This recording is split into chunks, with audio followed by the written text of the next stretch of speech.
পূজ্য গুরুদেব পণ্ডিত শ্রী রাম শর্মা আচার্যের রচনা বুদ্ধিমানই নন, শ্রদ্ধাবানও হয়ে উঠুন।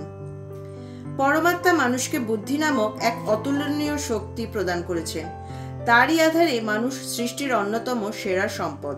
শুধু তাই নয়, মানুষ তার বুদ্ধির শক্তিতে পৃথিবীকে সুন্দর থেকে সুন্দরতম করে তুলেছে। কাউকে কিছু না বলে সে সৃষ্টির গোপনতম রহস্যকে বুদ্ধির শক্তিতে খুঁজে বার করেছে। জীবনে না জানি কত সুখ সমাবেশ ঘটিয়েছে। বুদ্ধি মানুষকে শুধুমাত্র ভৌতিক ঐশ্বর্য পর্যন্ত নিয়ে গিয়ে ছেড়ে দেয়নি, বরং তা সেই আত্মা, পরমাত্মা, পুরুষ ও প্রকৃতির রহস্য পর্যন্ত পৌঁছে দিয়েছে। মানুষের বুদ্ধি আজীবন মৃত্যুর রহস্যের খোঁজ পেতে সাহায্য করেছে। পৃথিবীর কারণভূত পঞ্চতত্ত্বের উপর বিজয় লাভ করে তাকে নিজের আজ্ঞাকারী করে নিয়েছে। প্রকৃতির পরাধীনতা থেকে মুক্ত যে মানুষ আজ বুদ্ধির শক্তিতে স্বনির্ভর হবার প্রচেষ্টা করেছে, তার এখন পর্যন্ত যে প্রগতি ঘটেছে তাকে দেখে এটা অসম্ভব বলে মনে হয় না যে সে যখন ইচ্ছা যে কোনো ঋতুকে তৈরি করে নেয়, যখন ইচ্ছা সে যে কোনো পরিবেশ গড়ে তুলতে পারে।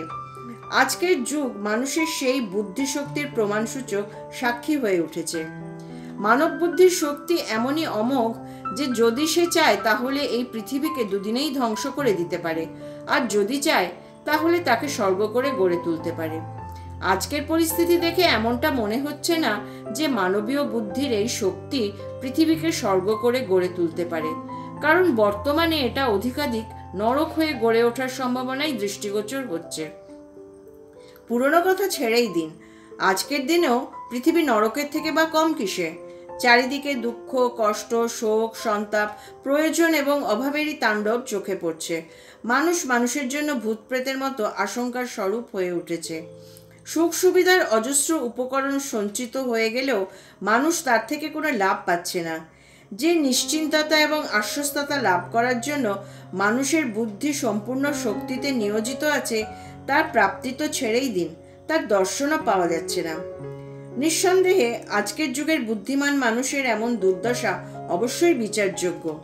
এখন প্রশ্ন হলো যে বর্তমানে এই বুদ্ধি বিকাশের যুগে এই বিকৃতির কারণ কি এবং তার সমাধানের উপায় বা কি? এখন সেই সময় এসেছে যখন মানুষকে থেমে ভাবতে হবে, বিচার করতে হবে, অন্যথায় বুদ্ধিবাদের দ্বারা আক্রান্ত পৃথিবী শীঘ্রই ধ্বংস হয়ে যাবে। বাস্তব কথা এটাই যে মানুষ তার বুদ্ধিকে বিকট রূপে বাড়িয়ে তুলেছে, কিন্তু তার উপর নিয়ন্ত্রণ করতে শেখেনি। মানুষের অনিয়ন্ত্রিত বুদ্ধির শক্তি মানবজাতির অত্যন্ত বড় শত্রু। মানুষের অন্য শক্তি হলো শ্রদ্ধা, যাতে বুদ্ধির মতো উচ্ছৃঙ্খল শক্তির উপর অঙ্কুশ লাগানো যেতে পারে, তার নিয়ন্ত্রণ, তাকে পরিচালনা করা যেতে পারে।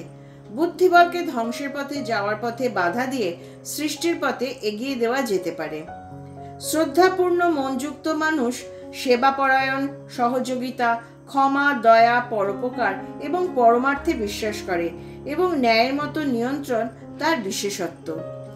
যেদিন মানুষের মধ্যে শ্রদ্ধাভাবের বাহুল্য দেখা দেবে, বুদ্ধিবাদী ভাবনা নিয়ন্ত্রিত হবে, তখনই আজকের ধ্বংসাত্মক বুদ্ধিগত সৃজন সম্বন্ধীয় বরদান সহজেই গড়ে উঠবে।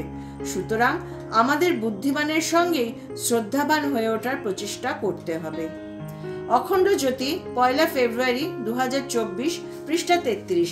রচনাটি ভালো লেগে থাকলে লাইক, শেয়ার এবং সাবস্ক্রাইব করার অনুরোধ রইল।